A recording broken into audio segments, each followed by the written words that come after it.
Olá, pessoal.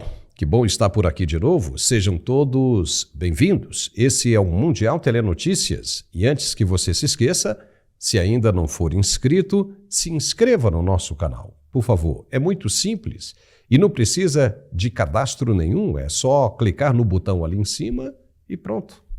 Vamos lá?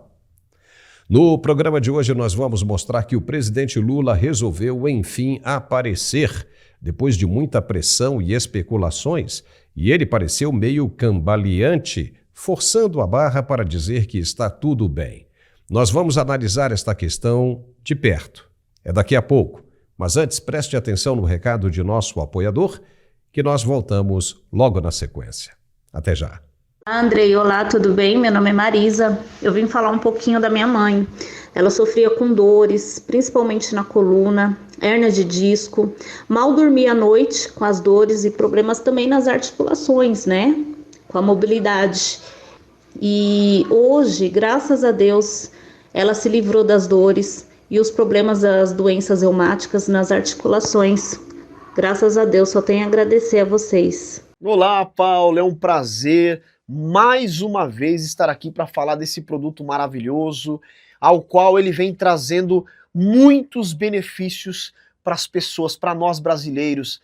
E você acabou de acompanhar mais uma pessoa, mais uma vida que hoje não sofre com dor, gente. E é por isso que eu falo, a cada dia mais pessoas se libertam do sofrimento, se libertam dessa dor que tanto impede você de fazer as coisas do seu dia a dia. Gente, nós brasileiros, nós trabalhamos mais do que descansamos, então a nossa rotina ela é puxada, a nossa rotina ela é extensa, e isso uma hora a saúde cobra, né? Então não tem jeito, não tem pra onde correr. A nossa saúde é o nosso maior patrimônio, a nossa saúde é o nosso maior tesouro que nós temos, e não dá pra deixar pra depois, deixar pro ano que vem a nossa saúde, porque saúde é imediato. Já pensou você agora aproveitar umas férias maravilhosas com a sua família, sem sofrer com dor? Porque sofrendo com dor eu te garanto que você não consegue desfrutar do melhor momento. Tem pessoas, que eu não tô falando nem de lazer, não consegue lidar com o dia a dia, não consegue trabalhar, perde dias de trabalho, perde oportunidades por conta da dor, porque não tem saúde para isso. Então, gente, se você está sofrendo com aquela dor intensa no joelho, aquela dor na coluna, aquela dor no quadril, você não consegue mais subir, descer uma escada, abaixar, levantar, trabalhar, tá difícil até para poder fazer as coisas dentro de casa. E aí quando você chega em casa cansado do trabalho, não quer saber da esposa, não quer saber do marido, não quer saber dos filhos, só quer saber de deitar e dormir porque não aguenta de tanto cansaço. Gente, o articular, que ele é um produto 100% natural, porém, ele é o melhor tratamento ortopédico do Brasil. Segundo a Anvisa e Ministério da Saúde, nós somos o tratamento que dá resultado em menos tempo, ou seja, o produto que tem um resultado mais rápido, com a maior eficácia, e é garantido o resultado, gente. Você começa a perceber na primeira semana de uso a grande diferença. E isso acontece devido à sua fórmula, que é uma fórmula nobre, uma fórmula premium, que é enriquecida com condroitina, magnésio, cúrcuma, vitamina D, cartilagem C2 e o principal é que esse produto ele tem o ácido hialurônico ortopédico. Gente, esse ácido hialurônico, para quem não sabe, é uma substância que quando aplicada junto às articulações, aos ossos, ele cria uma cartilagem, ele cria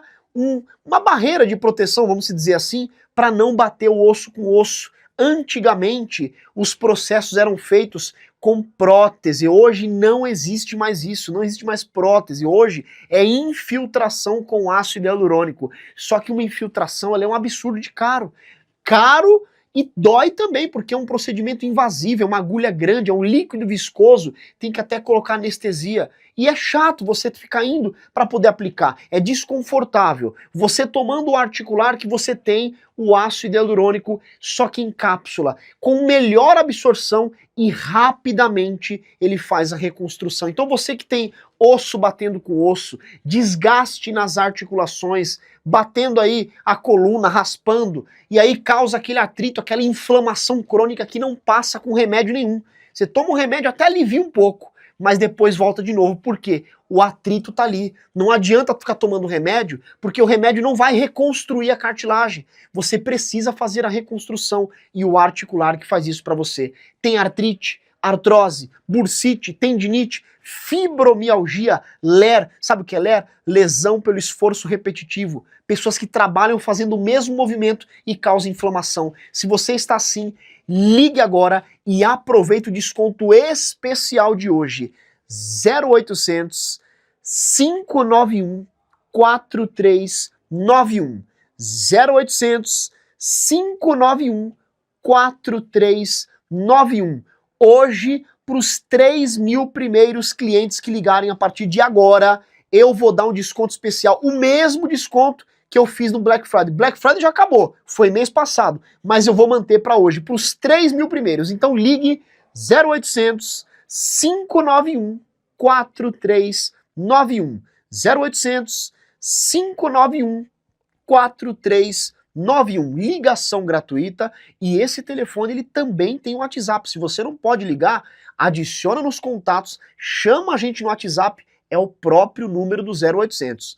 0800 591 4391. E para quem ligar agora, hoje eu vou mandar de presente o nosso Ora Pronobis, que é excelente para diabetes, pressão alta e colesterol. Vou mandar também 2 pomadas massageadoras, pomada diurna, pomada noturna, 2 aparelhos de massagem profissional, e hoje em especial para quem ligar vai ganhar uma linda semijoia folhada ouro com uma pedra de brilhante, a coisa mais linda, chique, para você poder passar um final de ano muito mais elegante. E para você que não comprou o presente da esposa, é o presentão, hein? Aproveita porque você ganha de graça. E o melhor, pagamento só pro ano que vem. Recebe agora, dá tempo de melhorar as dores ainda esse ano e só no ano que vem é que você paga. Ligue 0800 591 4391. 0800 591 4391, Paulo! Já estamos de volta com o nosso programa. Em 1985 diziam o tempo todo que Tancredo Neves estava bem, que havia se recuperado depois de um pequeno procedimento cirúrgico. Só que a diverticulite dele se agravou para um quadro de infecção generalizada e o presidente eleito na época acabou falecendo. Chegaram até a montar uma foto para acalmar os mais curiosos, mas não adiantou. Queriam ganhar tempo e todo mundo dizia e fazia o que incrivelmente estão fazendo hoje. Agora, inevitavelmente, a situação e a resistência de um grupo em esconder a verdade sobre mais um presidente hospitalizado remontaram às mesmas suspeitas daquele 1985. Fazer o quê?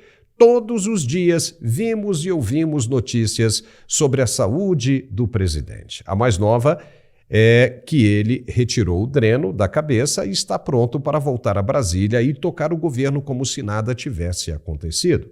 Ou melhor, como se tudo não tivesse passado de uma simples dor de cabeça ou um pequeno corte no dedo provocado por mau uso de algum utensílio doméstico. Não é nada disso.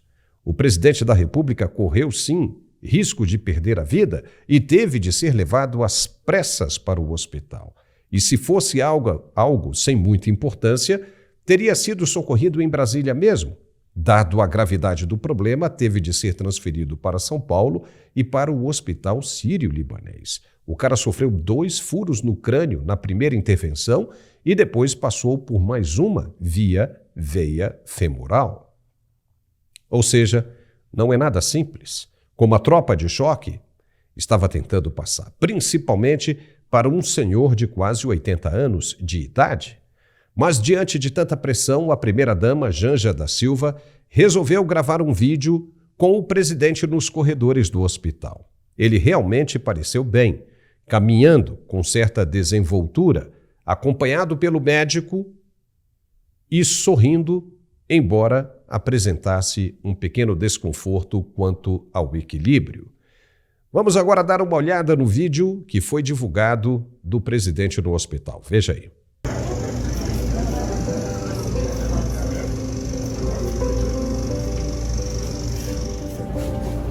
Ele quer um cafezinho.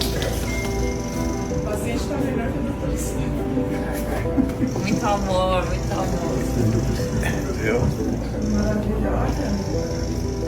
Tá mais rápido que o senhor. Não vem me gozar, não, que eu vou mesmo, não gostaria nada.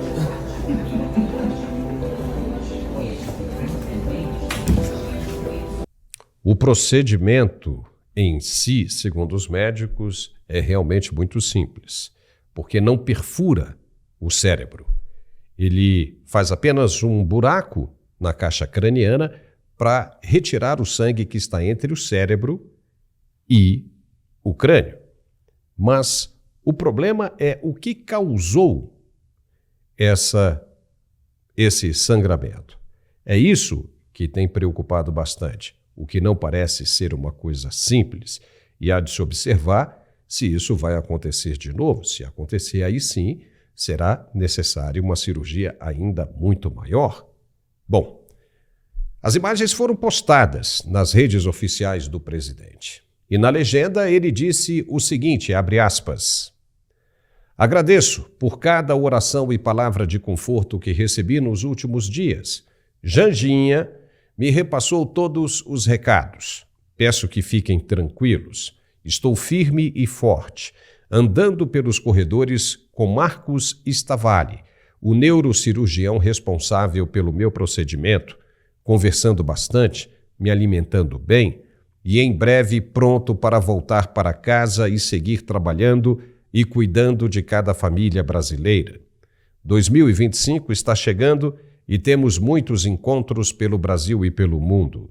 Obrigado pelo carinho de vocês e por toda a dedicação da equipe médica. O amor que recebo me mantém sempre pronto para seguir. Fecha aspas. Viajar pelo mundo pode ir tirando o cavalinho da chuva. Não dá. Se ele já não pôde ir naquela época, quando tomou o tombo, agora com a suspeita de que pode vir a acontecer algo de novo, sinistro de novo, aí que não dá para viajar. Mas está aí. A pergunta é por que demorou tanto para liberar essa informação desse jeito? Tem coisas que não se pode passar com um porta-voz. Tem de ser a pessoa mesmo. O cara é o presidente do Brasil. Deve satisfação a quem votou nele e a quem espera dele. Ainda mais depois que a empresa de pesquisa Quest soltou que 51% dos brasileiros preferem Lula a 35% de Bolsonaro. Tá aí outra coisa bem esquisita. Você acredita nisso? Ou tudo parece uma manobra em conjunto para tentar dissuadir o eleitor, ou tudo é um plano de contra-ataque do desespero pela aproximação do dia 20 de janeiro, quando começa um novo e ameaçador ciclo nos Estados Unidos. Essa gente parece que está trabalhando mancomunada, dentro de uma estratégia previamente elaborada para maquiar a verdadeira situação. Está mesmo desesperada e todos nós percebemos isso a cada expressão corporal. O corpo se manifesta, se expressa, fala por si só, até aquilo que o seu consciente não quer mostrar. Veja, por exemplo, o que as jornalistas de uma rede de TV em decadência falaram no ar e ao vivo. Depois do vídeo, a gente comenta. Veja o que elas disseram. Ai, um ministro me mandou essa figurinha muito rápido. Peraí que eu vou catar aqui. Eu tô adorando esse negócio de figurinhas, porque as fontes, elas surpreendem quando elas mostram a situação está sob controle, só não sabemos de quem. Eu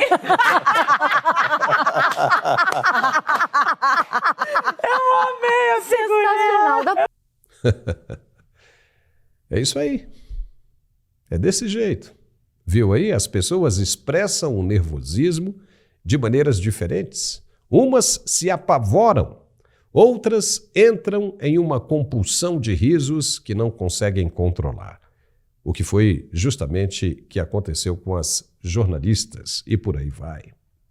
E você prestou atenção na informação delas de que uma fonte importante, ou seja, um ministro, que deve ser do próprio STF, que é o que elas adoram dizer por aí, que falam com eles a todo momento, todos os dias, mandou uma figurinha dizendo que a situação está sob controle.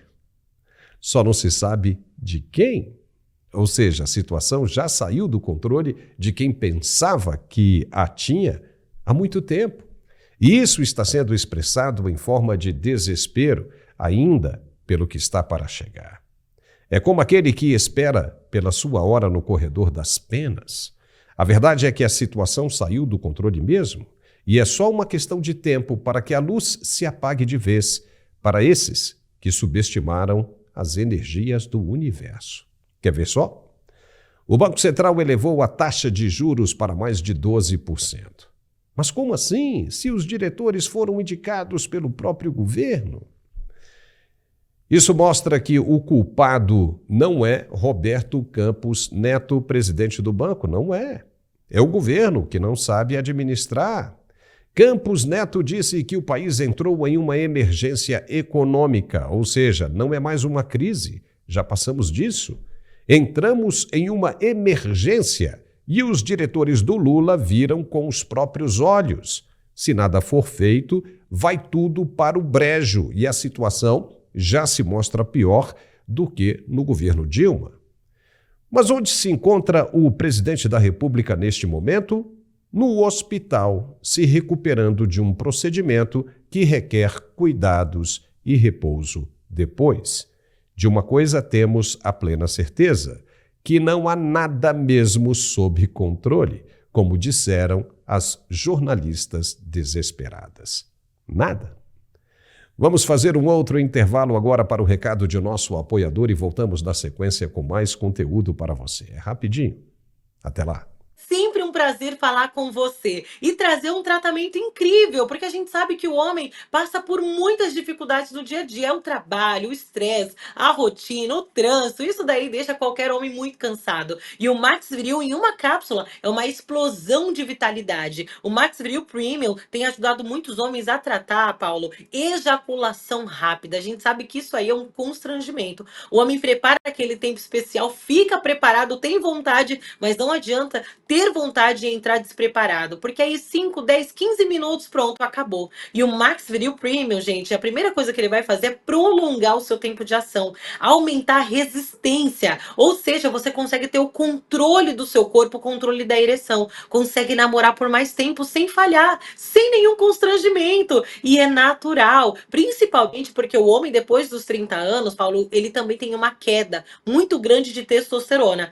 Isso vai influenciar até no seu emocional. Você que está acompanhando o programa, quantas vezes você já não acordou do nada, assim, deprimido, cansado, mesmo depois de dormir? Pois é, não é normal. A testosterona cuida de tudo isso. E o Max Viril Premium estabiliza a sua testosterona. Você que passa por estresse, ansiedade, ele diminui a ansiedade também. E isso vai ajudar muito no seu dia a dia. É uma explosão de vitalidade, traz de volta aquela eletricidade sexual. E o principal, além do controle da ejaculação, você consegue ter mais desempenho, 10 vezes mais potência. Às vezes você acha que não precisa. E aí tomou Max Viril, ele destrava o seu corpo para você atingir o máximo de potência. Ele vai trabalhar cada terminação nervosa, todo o corpo cavernoso. Eu até brinco falando que é a academia ali do Melhor Amigo, porque ele trabalha o fortalecimento muscular. Isso é muito importante. Ele bombeia mais sangue para o órgão genital e isso vai trazer sensação de volume, muito mais desejo. O apetite sexual é incrível e é natural. Faz o seguinte, já anota o seu telefone. 0800 323 0090. Anota o telefone. 0800 323 0090. Salva aí o telefone, tira um print aqui do GC e aproveita, ó. Tomando todos os dias o Max Viril Premium, ele vai melhorar todo o fluxo sanguíneo masculino. Isso é importante para quem tem problemas circulatórios. Ele vai trazer dentro da cápsula aquela dose extra de energia, mais concentração, principalmente para quem sempre, Paulo, promete que precisa tirar aquela academia do papel, precisa fazer um exercício físico para melhorar a saúde, aquele jogo de futebol com os amigos. Pois é, com o nosso Max Viril Premium você tem mais vitalidade, mais vigor, você acorda diferente. E tudo isso de uma forma muito rápida. É tão concentrado e tão forte, ele é tão rápido porque você não precisa tomar todos os dias. uma cápsula a cada 3 dias é o resultado que você precisa. Não é incrível? Se você quiser tomar todos os dias, pode, mas uma cápsula a cada 3 dias é o suficiente, porque ele é forte, concentrado e ainda tem nanotecnologia. Faz o seguinte, invista em você. Se você ligar agora, presta atenção, ó. 0800 323 0090 tem desconto, frete grátis e eu vou liberar, atenção, 70% de desconto. Você vai pagar só 30%. 70% de desconto é para você que está acompanhando o programa. Além disso, você vai levar o AirDots, que é o fone sem fio Bluetooth, e vai levar também um smartwatch top de linha, aquele relógio inteligente que você recebe notificação do WhatsApp, você consegue ver ali os batimentos cardíacos, é presente para você. Então não deixa para depois. Max Viril Premium é o aliado do homem para aumentar a potência e o desempenho, e ainda hoje com 2 presentes, hein? 0800 323 0090. Ó, o homem inteligente é o homem que se cuida, hein? Tem que entrar em campo preparado para jogar aquele jogaço. 0800 323 0090, Paulo. E já estamos de volta. Uma pesquisa de opinião feita pela Quest trouxe dados esquisitos sobre a preferência do eleitorado. Nós falamos sobre isso no primeiro bloco deste programa. De acordo com a pesquisa, para as eleições de 2026, Lula venceria Bolsonaro por 51% a 35% dos votos. Ainda de acordo com a empresa, a razão da diferença ser tão larga assim é que o público não gostou de saber que Bolsonaro teria teoricamente participado da elaboração da tal minuta do golpe. Não te parece estranho isso?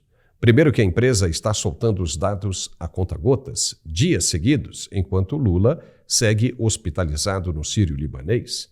Isso teria cara perfeitamente de uma manobra conhecida como cortina de fumaça. E segundo que, a julgar pela popularidade dos dois, não parece crível que 51% das pessoas estejam do lado do petista. Onde estão essas pessoas que nem na porta do hospital em São Paulo foram para prestar solidariedade ao presidente amado? Os caras acabaram de fazer uma manifestação na Paulista e não deu ninguém, tinha mais policial do que manifestante. Se fosse Bolsonaro internado, com toda certeza tinha um montão de gente de vigília em frente ao hospital com velas acesas. Ou não? Logo, tem muita gente contestando essa informação divulgada pela empresa de pesquisa nesse tempo oportuno. E se há dúvidas, elas só fortalecem o argumento da Comissão de Constituição e Justiça da Câmara dos Deputados, que aprovou a auditoria nas apurações do pleito de 2026. A decisão agora seguirá para o plenário. Entendeu por que é necessário haver a contagem pública e auditável em 2026? Para fortalecimento da democracia. Aquele que é contra a democracia, quer destruir a verdadeira democracia. E agora nós vamos conversar com o nosso especialista em geopolítica, Gerson Gomes, diretamente dos Estados Unidos. Gerson, seja muito bem-vindo. O pleito auditável é bom para os dois lados, não é? Todos deveriam estar de acordo. Fica parecendo que aquele que não aceita é porque está pensando em fazer alguma coisa errada e não ser pego depois. O que você acha disso e dos números da pesquisa divulgada? É com você. Muito bom estar de volta, Paulo. Uma alegria estar conversando com essa nossa audiência seleta aqui do Mundial Telenotícias. Pois é, você sabe que o paralelismo, a semelhança entre o processo no Brasil e aqui nos Estados Unidos, ele é tão próximo ou acontece de uma maneira tão semelhante que chega a assustar. Veja que o que está acontecendo com Lula hoje, demonstrando uma fragilidade da saúde, se submetendo a várias cirurgias, de certa maneira justificando até a ausência em eventos internacionais, como aconteceu recentemente, quando ele teoricamente teria tido um acidente doméstico, e agora as consequências dessa cirurgia, elas são obviamente comparáveis com a experiência que nós tivemos aqui nos Estados Unidos, Paulo, no final do governo Biden. O governo Biden foi um governo marcado por uma troca de poder abrupta em relação ao Donald Trump, muito semelhante ao que aconteceu com a saída de Bolsonaro. Houve uma articulação muito grande, uma frente política se formou para retirar Donald Trump, que incomodava o establishment, o sistema. E a mesma coisa aconteceu no Brasil. E o final do governo Biden, quando haveria necessidade de decidir quem seria o candidato da situação, Biden foi mantido na disputa, embora todos soubessem que ele não tinha condições de saúde. Mais ou menos é o que se desenha no Brasil, Paulo. Veja que essas pesquisas, elas estão sendo utilizadas, instrumentalizadas para, de alguma forma, manter Lula com algum tipo de competitividade que coloque o seu grupo político com capacidade de negociação. E veja que o papel que Janja faz é muito semelhante ao que a Jill fez aqui, a esposa do Biden, e que, de certa maneira, o conduzia, tomava iniciativa e várias oportunidades ela afirmava que ele deveria ser o candidato, apesar da senilidade, apesar dos tombos, apesar da fragilidade que, inclusive, reverberava na política externa. Então você veja que o Brasil está passando hoje, claro que teve a eleição de 16 de Trump e a eleição de 18 de Bolsonaro, depois a derrota de Trump em 20, a derrota de Bolsonaro em 22, o 6 de janeiro no Capitólio em 21 e o 8 de janeiro na Praça dos Três Poderes em 23, tudo isso. E agora a fragilidade de Lula contrastando com a fragilidade de Biden, que já é considerado alguém que realmente foi o grande responsável por afundar a estrutura econômica do país. Muito parecido com o que está acontecendo aí, né, Paulo? Com toda certeza, né? E Lula, com 79 anos hoje, em 2026, já terá completado 81. Né? Ou seja, então está lá na frente ainda, né, um pouco mais velho do que o Biden é hoje. Né? Ou seja, que já enfrenta esse problema. E com relação a esses números da pesquisa, diante disso que você está falando, então isso nos parece mais do que necessário, realmente, porque existem dúvidas, né, que essas dúvidas sejam esclarecidas, que não haja mais, né, não reste mais nenhuma dúvida com relação a qualquer pleito que vier pela frente, porque aquele de 2022 já acabou, já passou, ninguém pode fazer absolutamente nada, ficou lá no passado. Mas as dúvidas continuam justamente para o próximo. E por isso a CCJ, né, aprovou esse projeto que agora seguirá para plenário, para análise do plenário da Câmara, que trata justamente do voto auditável. Né? Como é que você vê isso? Você não acha que uma pesquisa, num momento como esse, divulgando esses dados, ela não acaba gerando mais dúvidas do que a turma já tinha anteriormente? Esse tema, Paulo, eu ouso afirmar o seguinte: é impossível nós passarmos por outra eleição em 2026 no mesmo ambiente de insegurança, de incerteza do que nós experimentamos em 2022. Vou além. Eu estava no CPAC, que foi feito em Orlando, logo depois, o que é o maior encontro conservador, similar àquele que eu fui na Argentina, estava na semana passada e falei de lá com você aqui no Mundial Telenotícias. O CPAC de Orlando, que aconteceu logo depois da derrota do Trump, sabe o que eu fiquei impressionado? É que já havia todo um planejamento estratégico para reverter todos os estados aonde houve suspeita de fraude. Então, eles fizeram um grande investimento de mudança de legislação. A mesma coisa acontece no Brasil. Nós precisamos acabar com essa insegurança, com essa incerteza que drena do processo eleitoral a confiança do eleitor.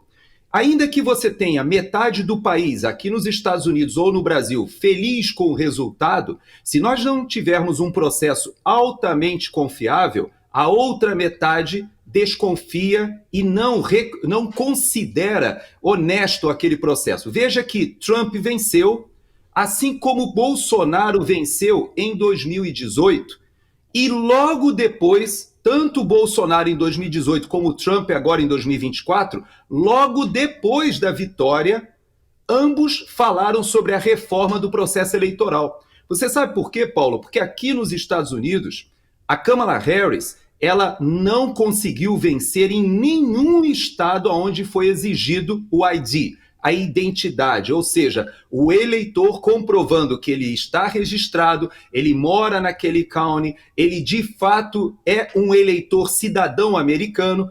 E onde a Kamala Harris acabou vencendo? Aonde o Partido Democrata fez um grande esforço para bagunçar a eleição dos Estados Unidos. Então você veja que é importante, e o Donald Trump já disse que fará ações no Departamento de Justiça para modificar toda essa estrutura que aqui está drenando a confiança do eleitor no sistema eleitoral. No Brasil é o mesmo. Nós precisamos pacificar essa situação. E a pacificação hoje, na minha avaliação, ela passa por 2 temas. Um tema, a anistia dos presos do 6 e do 8, do 8 e 9 de janeiro. Eu digo 8 e 9 porque a gente sabe, no 8 foram presos aqueles que estavam na Praça dos Três Poderes, mas no dia 9 foram presos 1.600 pessoas, cidadãos brasileiros, que foram levados para presídios. E é uma vergonha o que até hoje nós estamos vendo, que eu presenciei na Argentina e que a gente ainda presencia no Brasil. E o segundo ponto, obviamente, é a contagem pública dos votos, a segurança que a gente tem de que aquilo que será registrado no boletim de urna e que será contabilizado, somado depois eletronicamente, corresponde à realidade. E é uma vergonha, né, Paulo, que até a Venezuela, do Maduro, tirou onda em cima do Brasil, dizendo que o processo deles era um processo muito mais honesto. Só que foi um tiro no pé, porque o Maduro chegou no final e disse: que saudade eu tenho do tempo que nós tínhamos o processo brasileiro, em que nós não teríamos dado esse tiro no pé de registrar a derrota que depois eu tive que forjar. Então veja que é importante a gente caminhar nessas 2 direções, precisamos pacificar o país, seja com a questão da anistia, que é ponto fundamental, mas para todo o país interessa, não só a questão da coesão nacional advinda da anistia, mas também a segurança da nossa democracia com um processo eleitoral rígido e confiável, Paulo. E tem muita gente da imprensa aí, é a coisa mais impressionante, né? Quando você liga o rádio, ou quando você de repente liga uma TV, ou então pega no celular, né? Você tem dessa imprensa convencional fazendo chacota, dizendo: é impressionante como é que ainda tem gente no Brasil pedindo pelo, né, o voto impresso, é aquela coisa toda, achando que é um retrocesso. E não é exatamente isso que vai acontecer, né, Gerson? É um processo tecnologicamente avançado, né? Bem diferente do que essas pessoas estão dizendo, né? Vamos esclarecer isso aí? Pois é, então. Na verdade, Paulo, o processo que será adotado no Brasil é o que a gente chama de urnas eletrônicas de 2ª geração. Ele já foi aprovado no Congresso, inclusive o TSE já fez o experimento em várias sessões eleitorais, mas retrocedeu, inicialmente alegando questão financeira, depois dizendo que seria inconstitucional e, na verdade, toda essa resistência só joga mais desconfiança sobre o processo. Eu estive em Israel cobrindo a guerra de Israel no finalzinho do ano passado. E o que aconteceu?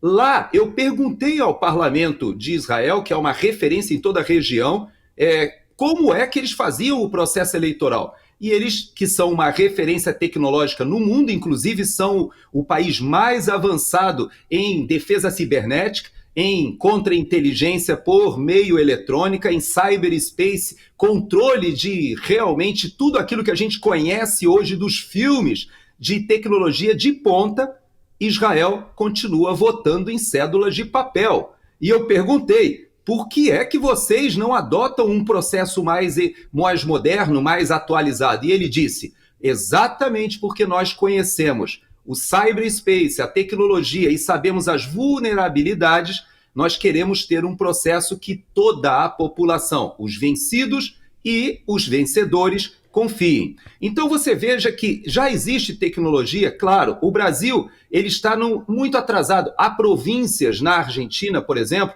que venderam para o Paraguai. Veja, o Paraguai ele fez um voto com urnas eletrônicas de 3ª geração, ou seja, não é nem essa que a gente está querendo adotar agora, Paulo.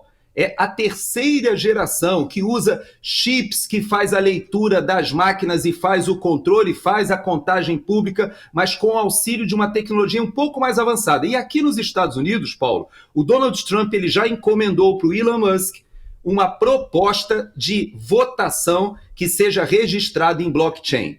Eu fiz um debate há pouco tempo sobre esse assunto e eu coloquei a dúvida do brasileiro nesse debate e a sugestão que eu apresentei foi a seguinte: nos primeiros anos, faça uma redundância, faça o uso da tecnologia, mas também faça a contagem pública dos votos em papel.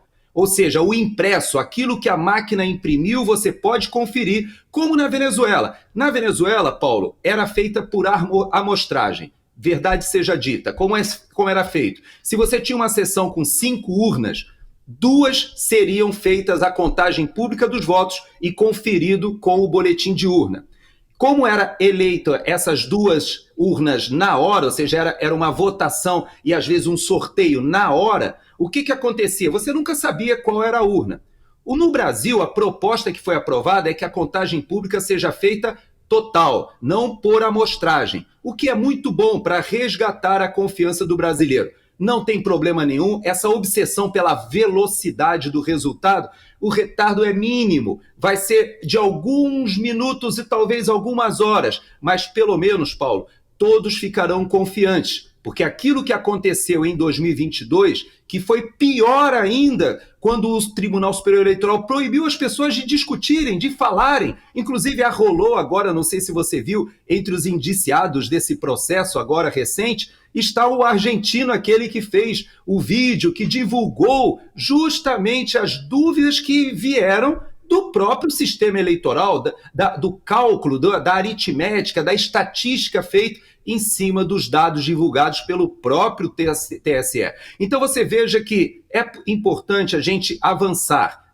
principalmente, não na tecnologia em si, mas na confiança, no resgate da confiança da população. E ouso te falar uma coisa, não haveria ajuntamento na porta dos quartéis, lá em 2022, se o processo tivesse sido transparente e as pessoas simplesmente seriam derrotadas e partiriam para o processo eleitoral, seja o PT sendo derrotado, ou seja o Bolsonaro e os bolsonaristas sendo derrotados. Qualquer um que tivesse confiança no processo espernearia, ficaria triste 1, 2 semanas, bate, levanta a poeira, levanta e parte para a próxima eleição, né, Paulo? Eu concordo com você, Gerson, totalmente, né?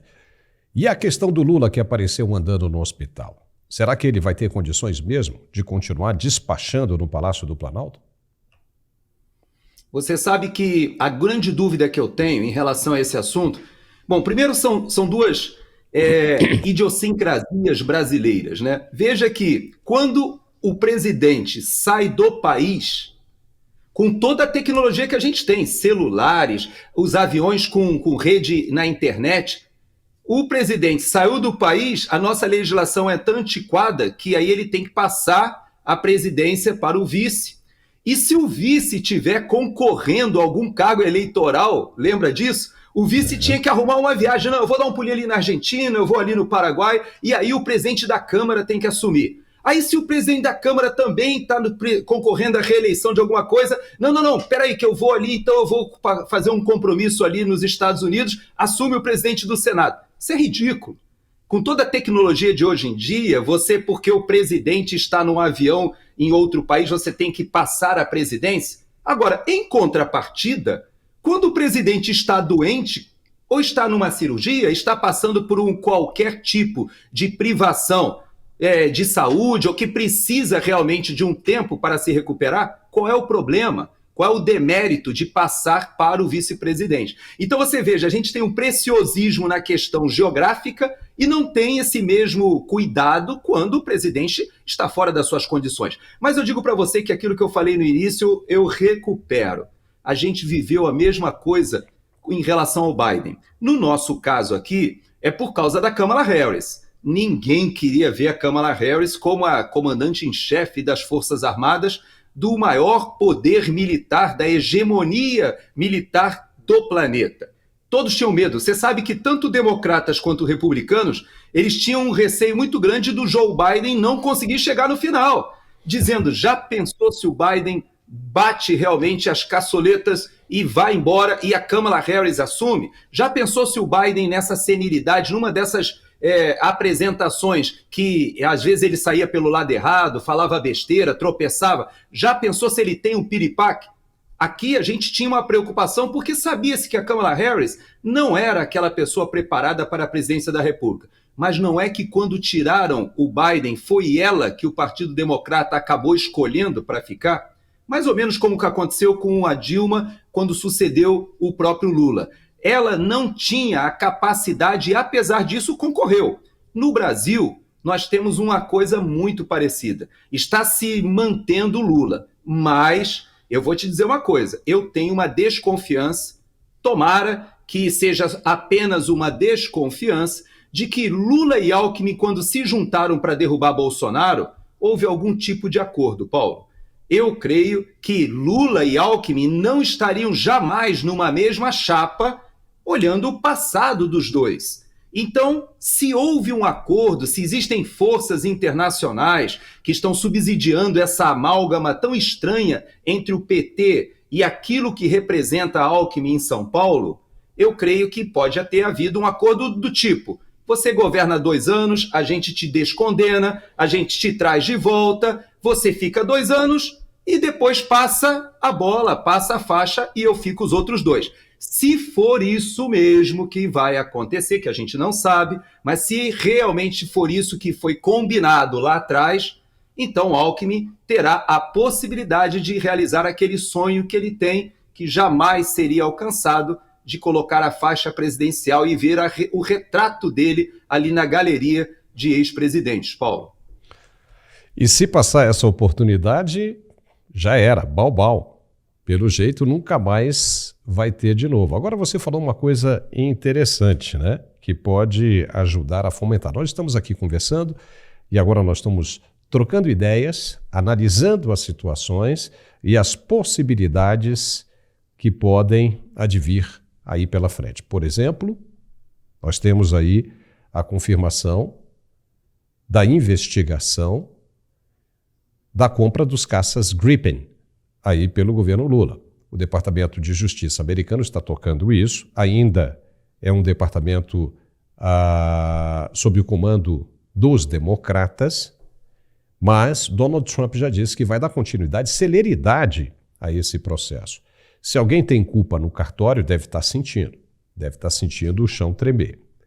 Além disso, nós temos também a informação que começou a ficar latente novamente do Pollo Carvajal, que é o general da Venezuela, do presidente Nicolás Maduro, que veio desde a época de Hugo Chávez, fazendo revelações impressionantes, dizendo que o narcotráfico financiou campanhas de presidentes pela América Latina e que o governo americano vai processar e condenar cerca de 18 autoridades latino-americanas. Aí vem uma informação que nós ainda não sabemos, né? Precisamos checar, mas nós estamos conversando, vamos colocar aqui apenas a título de análise, de que outras 8 dessas 18, 8 autoridades altas, autoridades brasileiras, estão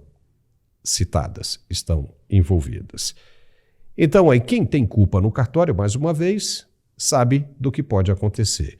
Então, tem 2 possibilidades aí extremamente turbulentas batendo na porta de casa.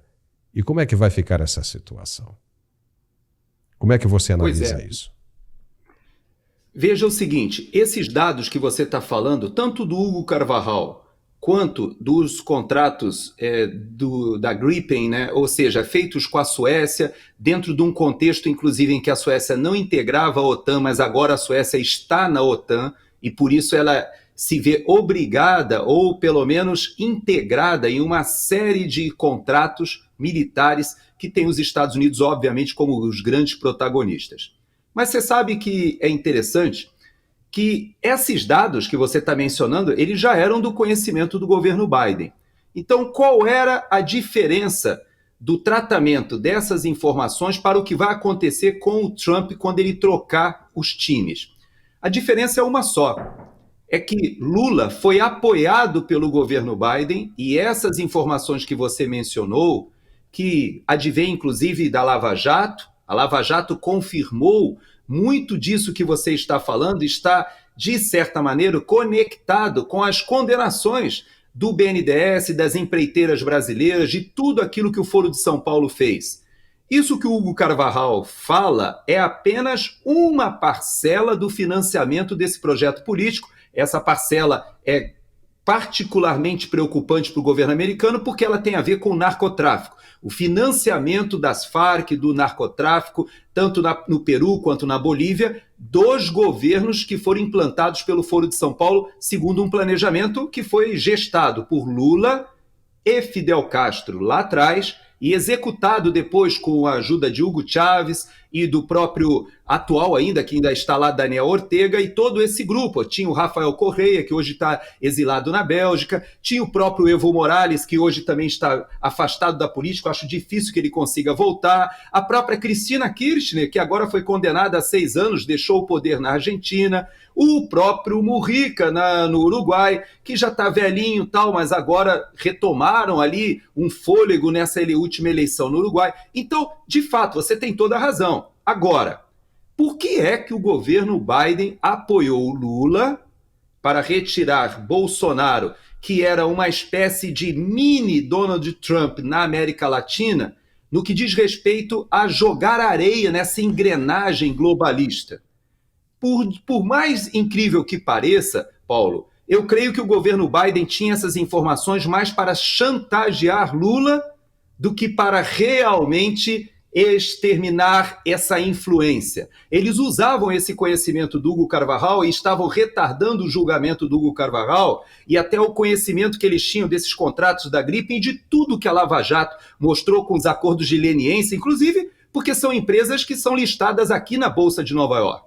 Então, todo esse controle, Paulo, eles tinham. Mas no governo do Biden, isso era uma forma, um capital político de intimidação, de controle do Lula e de até mesmo, como foi feito com vários emissários antes da eleição de 2022 e depois da eleição, para dizer o seguinte: você tem uma conta conosco, você nos deve. Agora mudou, Paulo. Agora o que nós temos é um secretário de Estado que conhece todo esse esquema criminoso do narcotráfico na América Latina. Nós temos esse secretário de Estado que é um latino e que conhece tudo o que aconteceu entre Lula e Castro, conhece a história toda e não tem interesse nenhum, Paulo, de passar a mão na cabeça desses ditadores, desses narcoditadores, desses narco-estados que se formaram e que tem muita corrupção. Então você tem razão. Agora, as informações do Hugo Carvajal podem ser tornadas públicas.